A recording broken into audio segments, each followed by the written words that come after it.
Welcome to the deep dive. We're plunging headfirst into topics that, well, might sound purely technical on the surface, Hmm. but actually hold some really fascinating insights into how the software we all interact with evolves. That's right. And today, we're looking at something specific, converting a project with mapping to one without mapping. Okay, that sounds dense. It does sound like a mouthful, yeah. Oh, But what it really boils down to is streamlining a complex piece of industrial software, streamlining how? making it much more intuitive, more accessible. Yeah. Especially for, newcomers working with it. Okay. And we're basing this on some source material. Yeah, we're drawing insights from a really detailed video. It's from the Meisterschule München Landmaschinenmechanik YouTube channel. Right. It gives us a fantastic kind of real-world window into exactly how this process works. Okay, so our mission today is pretty clear then. We want to unpack this whole conversion process. Yeah. Look at the challenges, the specific steps involved, and maybe most importantly, why. Why undertake something that sounds, frankly, pretty tedious? It can be tedious for sure. By the end, you, our listener, should have a kind of shortcut to understanding these project migration challenges and solutions, and maybe pick up some surprising facts along the way. Definitely. So let's start with that core problem. Why convert? What even is mapping in this context? Good question. So think of mapping as an intermediate layer. It connects different software components or functions, like a central switchboard maybe. Okay, like a translator between parts. Exactly. If two systems need to talk, their messages go through this mapping layer first. The whole point of this conversion is, well, to get rid of it. Just eliminate it. Yeah. Yeah. Allow for much more direct communication. You cut out the middleman. Right. So it's really a quest for simplicity, for efficiency, moving from that potentially cumbersome mapped way to a new direct approach, just making the system flow better. Precisely. So once you've decided why, the how starts with some key prep steps. Okay, what's first? First, you've got to copy the type library into the new project. Type library. Like a dictionary. Kind of, yeah. It tells the software what the different components are, how they talk, essential for making sure everything understands each other. Makes sense. Then, it's really vital to make sure all the linked libraries are present, especially those for Eclipse for Dick. Which is a specific development tool, right? Yeah, a specialized environment used a lot in industrial automation. Think of it like a chef-specific kitchen setup. Gotcha. You need to check that these libraries are listed correctly in both the .project and .manifest files. Those are like the project's blueprints. And the video mentioned a specific tool for checking files here, didn't it? It did. Beyond Compare. Yeah, that's super useful. It really is. Great for seeing differences between file versions. A good trick for anyone managing projects, not just developers. Definitely noted. So, libraries checked, blueprints updated. What's next? Okay, now for a really critical step. Non-negotiable, really. Before you import the project, Yes. you must delete the metadata folder Delete it entirely. Why? because it contains old information specific to the previous setup, the previous VERK setup. VERK being the sort of overarching framework. Correct. If you leave that old data in, it's almost guaranteed to cause problems. Yeah. It's like moving into a new house, you throw out the old tenant's junk first. Okay, clean slate.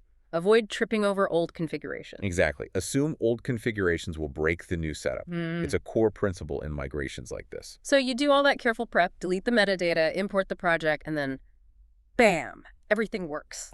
Well, not quite. What you're likely to see next is what the system calls mass errors. Mass errors. That sounds bad. It sounds bad, but here's the thing.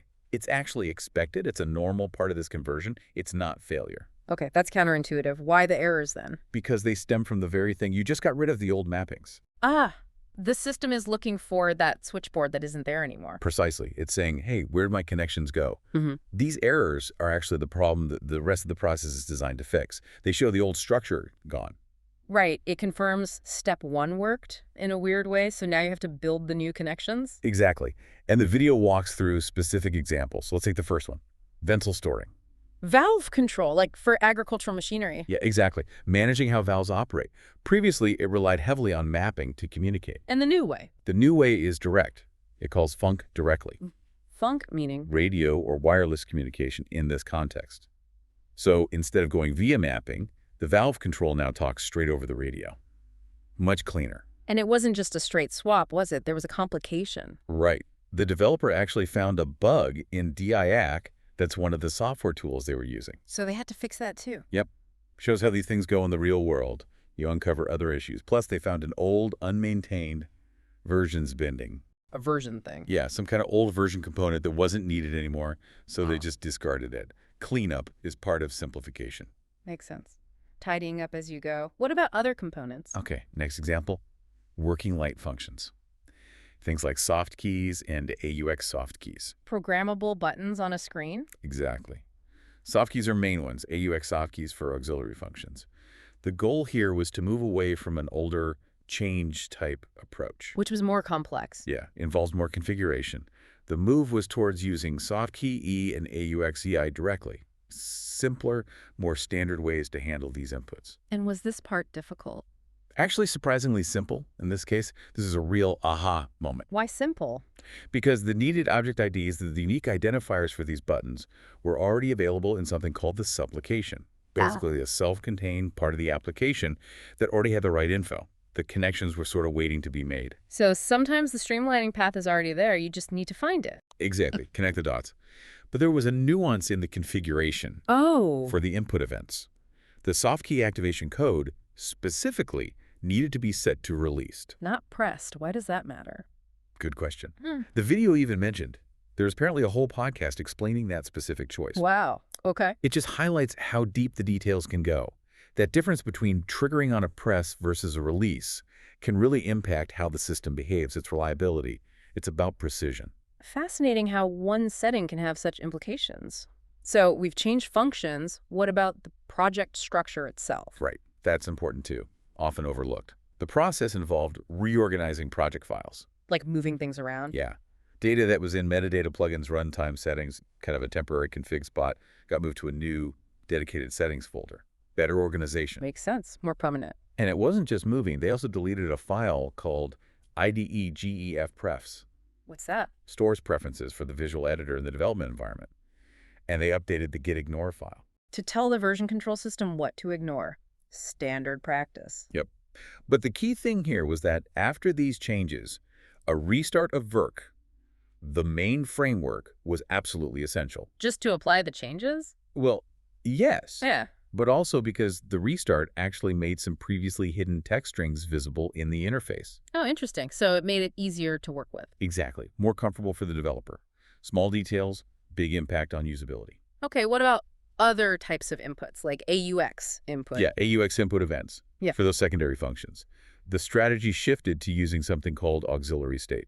Auxiliary state. And specifically targeting the disabled state. Why disabled, not held or something? Because the ISOBIS norm, that's the industry standard for how agricultural machines talk to each other, specifies disabled for this context. Yeah. It ensures cleaner signaling, better interoperability, following the standard. Adhering to best practices.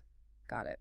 Any other tricky mapping challenges? Well, there was the QX mapping for generic applications needing 2 working lights.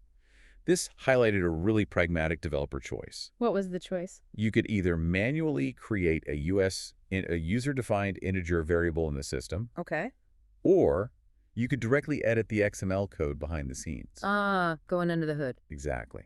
And the speaker in the video explicitly said they preferred editing the XML because it was faster. Even if it's less visual. Even if it goes against a purely visual programming approach. Right. It just shows that sometimes the quickest, most practical path wins out, even if it means digging into the code. Efficiency trade-off. A very real-world developer decision. Definitely. Then there was the migration of section mapping for something called Data Panel QXIS. Section control again, like for sprayers. Exactly. These are specific modules for controlling sections. It involved detailed setup of source address and output connections. Sounds complex. It was. A bit. Assigning various physical outputs like 1A, 1B, 2A, 2B to different sections across 2 separate data panel modules, making sure the right part of the machine responded to the right command. Lots of careful wiring, essentially. Digital wiring, yes. And structurally, some variables like USA member and output were moved 1 level higher in the code into main func. Main func being the main control logic. Right. Pushing variables higher makes them more globally accessible, more central. It's not just changing connections. The whole project architecture evolves. So the structure itself is being refactored. Absolutely. It's fundamental restructuring for better organization. So after these specific examples, was it just rinse and repeat for the rest? Pretty much, yeah. Yeah. The remaining soft keys, AOX functions, buttons, they were converted systematically. Following the patterns established. Exactly. Finding the right activation codes, released for soft keys, disabled for AUX, unlatched for buttons. It became methodical. Like an assembly line. A bit, yeah. Then came a more complex part, converting old ID entries. Simple IDs. Yeah, into Task Controller ID or TCID and Query Data or TCQD. These are standardized identifiers for the task roller. The thing managing the overall task, like fertilizing. Right. So things like section control state, set point condensed work state, the target value, actual condensed work state, the measured value, actual work state, actual rate, all needed these TCID, TCQD assignments. And that involved A lot of careful assignment. And the video noted one repetitive step, copying the device number over and over for each entry. tedious but necessary. Very. Also, the old input number change type was updated to numeric value ID, just another refinement towards standardized numerical inputs. Okay, so lots of systematic changes. Was there any bigger picture strategy emerging? Yes, definitely. A really smart move was transforming components like ManFunk Case 3 and ManFunk Case 2 specific manual buttons into standard blocks. Standard blocks, like templates. Exactly. Reusable templates for common configurations. Imagine a single block that handles a button, a soft key, and an AUX function, all with illumination logic built in. So you build it once, reuse it many times. Precisely. Like building with Legos instead of custom crafting each piece.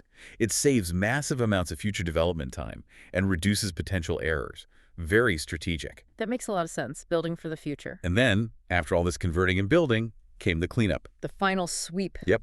As each mapping was fully converted and replaced, its corresponding old mapping file or folder got deleted systematically. Which ones? Things like mapping data panel, working light, buttons, mapping AUX, mapping input number, mapping task controller, button mapping, soft key mapping, all gone. Clearing out the old stuff. Yeah.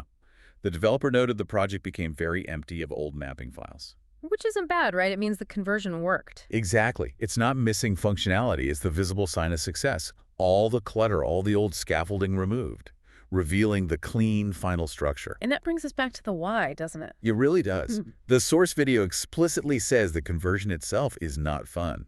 It's meticulous, repetitive. I can imagine. But the resulting project, the one without mappings, is much, much easier for new people to understand. Newcomers, new developers. It lowers the barrier to entry. Significantly. The project now works directly on those func calls or other direct connections.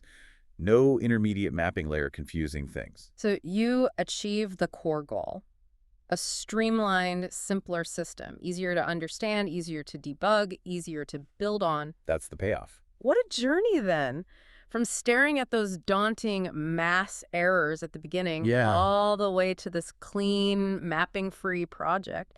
It really shows how a seemingly niche technical task reveals these, I don't know, universal ideas about problem solving. And refactoring, making complex things usable. Right. It's that whole idea of sometimes needing to break things down, endure the mess to build them back better and simpler. And it leaves you with a really interesting thought, I think. How much upfront pain, how much effort are we willing to go through? In the short term. Yeah. In the short term, yeah, to create that long-term simplicity. For others who come later, or even for our future selves, working on the same system. It's an investment. It's absolutely an investment, not just in code, but in the future. Usability and maintainability, the whole thing. Yeah. Making complex tech accessible. So maybe next time you use an app or some software or any digital tool, really, take a second to think about the hidden layers. The complexity that might have been painstakingly simplified behind the scenes, just like in this deep dive, to make your experience smoother. Yeah, those unseen efforts are often what make technology feel, well, almost easy.